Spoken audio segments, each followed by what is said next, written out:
Dowie here, Eat, Sleep, Box and Repeat. Today joined by Brandon Scott. Brandon, I want to jump straight in here.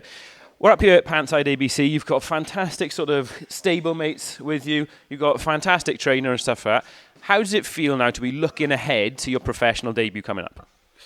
To be honest, it feels a bit unreal. I mean, to think I was once a little fat 12-year-old, you know, getting bullied in school. Now, 7, 8 years later, I'm getting ready to be a professional boxer.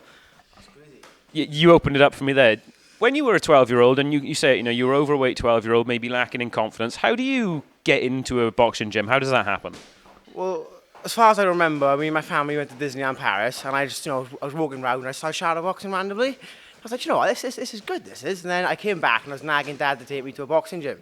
And him and my mum, they didn't want me because, you know, parents looking down their kids fight, and they were like, we don't really want you to, but they thought, oh, he wants stinging, so we'll just let him go, get out of his system, and then he'll be back to playing his Xbox and his PlayStation. But I went, and to be honest with you, you know, they say about love at first sight, well, I just fell in love with boxing.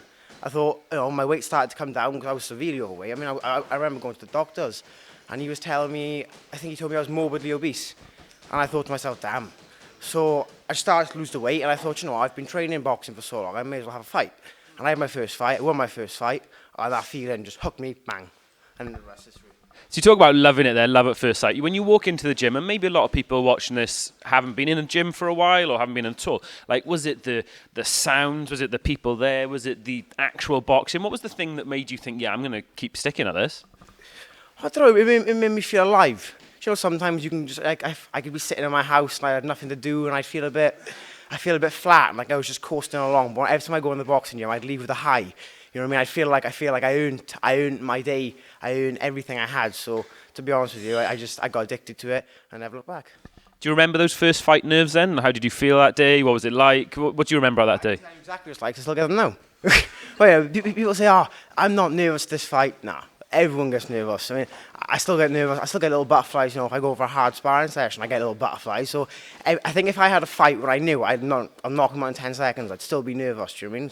So I always get fight nerve feelings. But I remember waking up for my first fight, the first day, April 14th, 2016 or 15, and I remember thinking, oh, it's here now. And I was nervous all day. But the minute I started walking to that ring, the nerves went.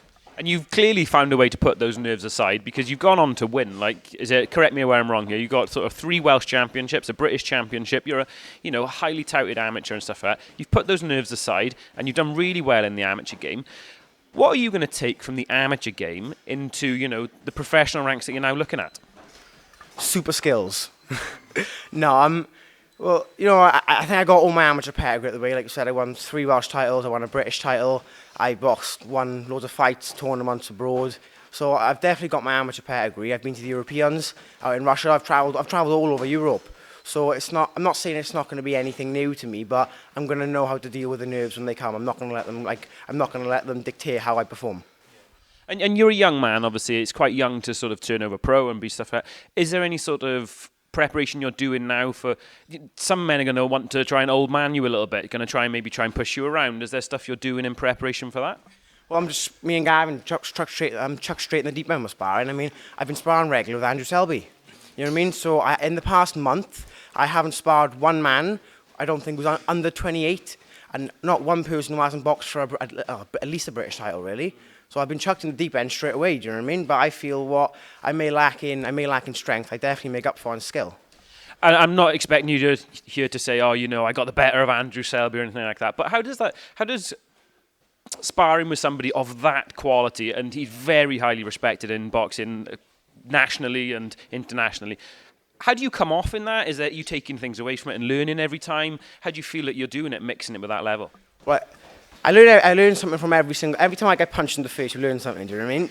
But no, sparring with Andrew Selby, it's a different level. I mean, he's so good. Like, the way he moves, he's awkward, but it's not like taking round spar. We're both going for it, do you know what I mean?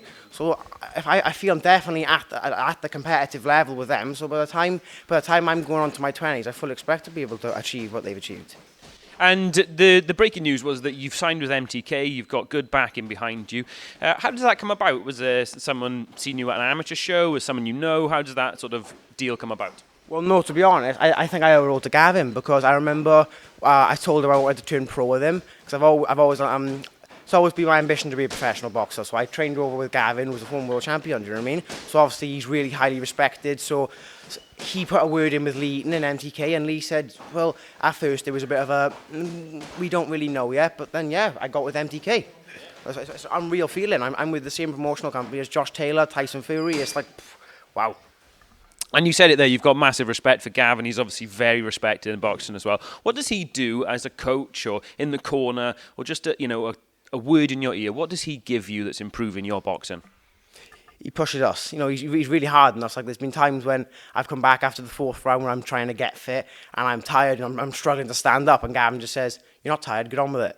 Do you know what I mean? And he's hard on us in the gym, as you can see by here. But at the end of the day, I know, and we all know, that he only wants the best for us. He's not making us do anything that he's never done before, do you know what I mean? So he's clearly got a system that works, so I'm not going to go against anything he's saying. He wants me to do it, I'll do it. And a quick note on your team here in the gym as well. So it's not just Gav, you've obviously got fantastic stablemates as well. It's hard to put across in a video, but I've come in and seen firsthand straight away how the guys here are supporting each other. Is that something that's really spurring you on as well? Well, yeah, you know, it's all about, you know, people with stablemates, and your team need to push you on, your team need to, you know, egg you on, try to, you know, get you to do better. There's no point having egos and trying to compete in your gym, because realistically speaking, I'm not saying you want to fail in the gym, but if you want to fail anywhere, it's going to want to be in the gym. So when the time comes to perform under the lights, you're all there. It's really early to start, you know, picking out goals and to say this is where I want to be and whatever else. But what's the early career goals? Are you starting to think towards Welsh titles? Are you looking as far as I want to win a British, I want to win the world? Where do you see the career progression for you? Well, I'm not being disrespectful to any other people, but I'm not doing this just to see where this takes me, to see where I go. I got my goals. I want to be a world champion. I want to win more belts than Gavin. You know what I mean? But no, it might be difficult winning more belts than Gavin, but that's a challenge. But you know, everyone needs challenges. But you know, I've got my goals, and I know what I want to achieve, and I'll go to hell and back more than once to get it. Do you know what I mean? Hopefully you don't have to go that far, mate. But I know you've got fantastic support here as well. Anybody you want to just sort of thank, and anybody you want to mention that we haven't covered so far, just to have got you to this point and are readying you for the professional game? Yeah, well, I think, obviously, you know, all my family down to them making my food for me, supporting me. I got to thank all them. But I've started a plumbing apprenticeship with my uncle, Jay Gallen, Heating and Plumbing. You know, he lets me go along with him 2 times a week. He's awesome in terms of, I tell him I got a sparring session here, I can't come today. He's like, that's no problem. He's let me take this the month before the fight, month before, just to really start hard training. He's got no problem with that. But I got to thank my uncle for that, and Jay Gallen, Heating and Plumbing. Big up, James. And last question now. You might not be able to confirm anything for us, but can fight fans in Wales expect to see you out on a show in a month, in 2 months, in 6 months? When are we likely to see you in the flesh? Well, this is the tricky one, because I'm training hard and I'm fit ready now, and I could have something very, very soon, but I got to go for my boxing board meeting tonight, and I got to drive to Liverpool tomorrow to get all my medicals done in one day. So I've got a hard few days ahead, but if everything goes smooth, then you'll have fight news very, very soon, so just stay tuned. Brandon, thank you so much for your time. Do here, eat, sleep, box and repeat.